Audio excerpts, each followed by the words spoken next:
Welcome back, students, to my civics lessons. And as I have promised you that I'll be uploading the video on the powers and functions of the Speaker of Lok Sabha, I am here with it. We will begin with the Speaker today in my video. The person, you might have always observed that somebody sitting on the chair and listening to all the discussions in the lower house of the parliament, that person is the speaker. उनको हम लोग speaker बोलते हैं. और शायद आपने newspapers में भी पढ़ा होगा कि Meera Kumar was the first women speaker of the house. तो स्पीकर का सिलेक्शन कैसे होता है? सिलेक्शन ऑफ द स्पीकर जो है ये सिंपल मेजॉरिटी से, जो कि हाउस प्रेजेंट एंड वोटिंग होती है, उससे सेलेक्ट करते हैं. The constitution provides for the office of deputy speaker who performs. एक डेप्यूटी स्पीकर का भी पोजीशन होता है. अगर स्पीकर किसी भी कारणवश नहीं है तो उनके एब्सेंस में वो डेप्यूटी स्पीकर जो है वो ऑफिस को चलाता है या डिस्कस करता है. हम लोग स्पीकर को कैसे रिमूव कर सकते हैं? तो एक मेंबर जो है स्पीकर के पद से खुद से लिखित तौर पे रेजिग्नेशन देके जा सकता है, और या तो फिर अगर उसको रिमूव करना है तो रिमूवल का प्रोसेस होता है. जो मेजॉरिटी ऑफ द मेंबर्स जो हैं वो हाउस में प्रेजेंट, वो स्पीकर को अपने वोटिंग के ये से हटाते हैं. The speaker does not vacate his office on the dissolution of the house. He vacates it immediately before the first meeting of the newly constituted house. जब डिसॉल्व हो जाता है पार्लियामेंट का हाउस, तब वो स्पीकर रिजाइन नहीं करता है, बल्कि जब पहला मीटिंग नए इलेक्शन के बाद होता है उसके बाद ही स्पीकर अपने पोजीशन से रिजाइन कर सकता है. यहाँ पे फर्स्ट वुमेन स्पीकर के बारे में बताया गया है, जो 2009 में मीरा कुमार थी. वो कांग्रेस की एक बहुत लॉयल ये थी मेंबर. वो बनी थी स्पीकर लोकसभा की. और बाबू जगजीवन राम की ऐसा मेंशन्ड है बुक में, तो you should little bit know about it, that वो वेटरन फ्रीडम फाइटर थे, उनकी बेटी थी. और दलित जाति की हैं ये. और बहुत ये गर्व की बात है कि वो हमारे देश की पहली स्पीकर, वुमेन स्पीकर बनी. तो अब हम लोग आते हैं रोल एंड फंक्शंस के ऊपर कि क्या क्या स्पीकर का फंक्शन होता है. तो सबसे पहला फंक्शन जो हम लोग अगर ना भी पढ़ें तो जानते हैं कि वो लोग रेगुलेट करते हैं पावर्स और डिबेट्स और प्रोसीडिंग्स जितने भी हाउस में चलते हैं उसको. Speaker presides over the meeting. जो भी मीटिंग्स होती है उसको प्रिसाइड करते हैं और अपने चेयर को रिमार्क करते हैं. नेक्स्ट ये है, the speaker decide the admissibility of questions and all resolution. She is the final judge to decide on the motion of adjournment. All bills passed by the house are signed and authenticated by the speaker. वो उनके signature, उनके हस्ताक्षर के बिना वो पास नहीं होगा, वो राज्यसभा में नहीं जाएगा. उसके बाद राज्यसभा के बाद प्रेसिडेंट के कंसेंट को.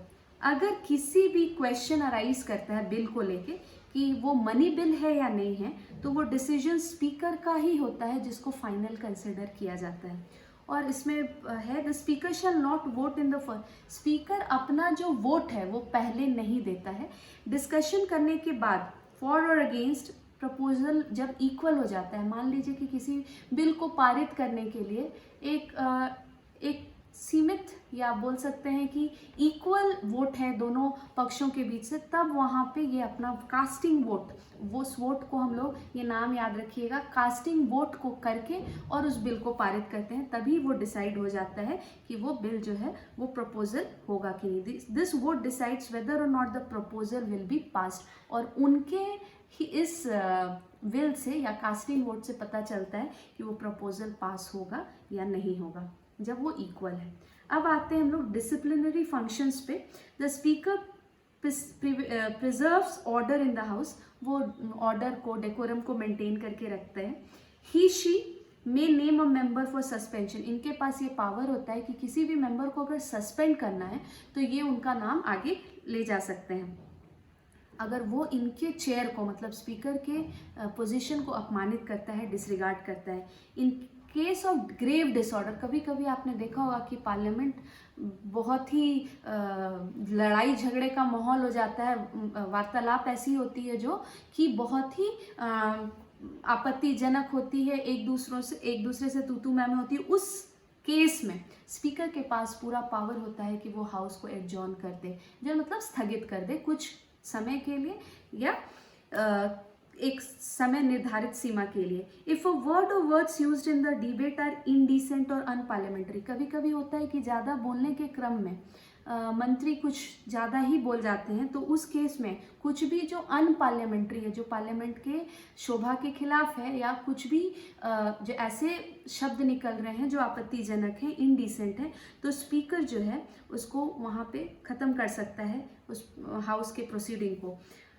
Expend such words from proceedings of the House. The Speaker decides whether there is a prima facie case regarding breach of privilege or contempt of the House. ये पूरी तरह से स्पीकर के ऊपर निर्भर करता है कि वो किसी चीज़ को ब्रीच या कंटेम्प्ट के तौर पे लेकर हाउस को ख़त्म कर सकता है। अब आते हैं हम लोग एडमिनिस्ट्रेटिव फंक्शन पे। एडमिनिस्ट्रेटिव फंक्शन है कि स्पीकर जो है वो कम्युनिकेट करता है decision houses of the concerned authority और रिक्वेस्ट करता है कि वो इस चीज़ को के ऊपर कंप्लाई करें, वो इस चीज़ को माने। The speaker allows the admission of strangers and press, ये स्पीकर के हाथ में है कि वो प्रेस को और बाहरी लोगों को अपने हाउस के गैलरी में बैठने का परमिशन देते हैं या नहीं। अब आते हैं हम लोग supervisory control over the parliamentary committee.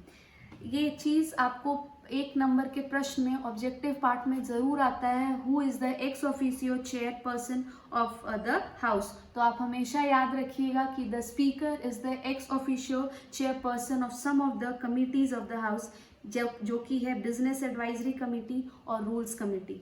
Speaker appoint करता है चेयरपर्सन्स ऑफ ऑल कमिटीज़, ये जो अलग अलग कमेटी बनी होती है उसके चेयरपर्सन को स्पीकर ही डिसाइड करता है कि कौन होगा।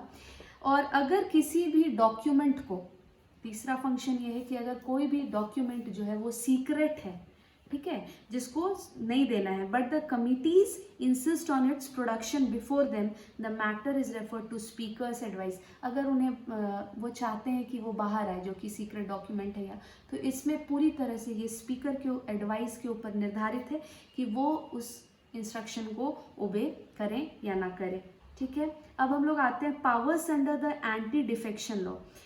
1985 में, जो कि 1985 है, ये क्वेश्चन था कि whether a member of Lok Sabha stood disqualified under the anti defection act.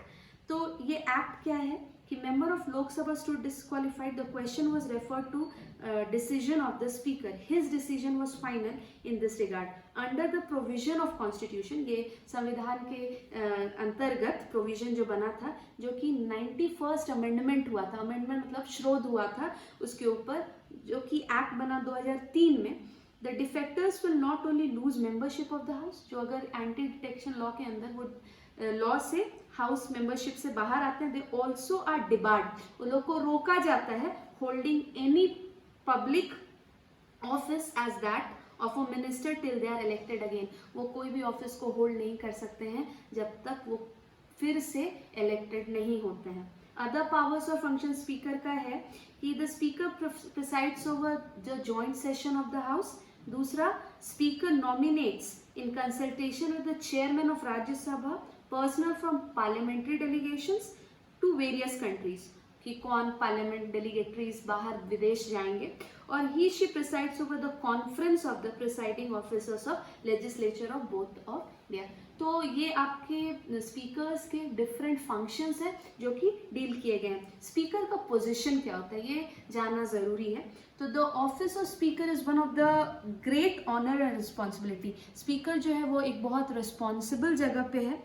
जब भी कोई भी स्पीकर टेबल प्रेसिडेंस हो रहा है, the speaker ranks higher than, उसका जो पोजीशन है वो कैबिनेट मिनिस्टर, प्राइम मिनिस्टर, ये सब से भी ऊपर होता है। The speaker represents the dignity of house. Dignity मतलब वो पूरे हाउस को मेंटेन करता है और उसका डिग्निटी है ये।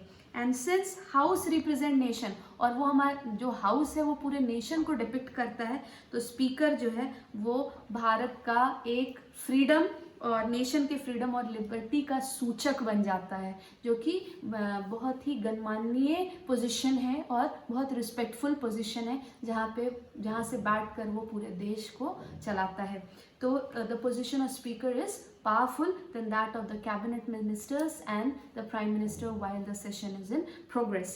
तो ये स्पीकर का पावर्स एंड फंक्शंस है, जो कि आपको हेल्प करेगा डील करने में जो सेकंड पार्ट सेक्शन बी में जो क्वेश्चन आता है, powers and functions of the speaker. Hope जो मैंने समझाया वो आपको क्लियर है, और अगर बीच में आप कहीं पे फंसते हैं तो आप वीडियो को फिर से पॉज करके और बुक के हेल्प से आप समझ सकते हैं। If you liked my explanation, please like, subscribe and share to my channel, and hope things are clear to you. Thank you.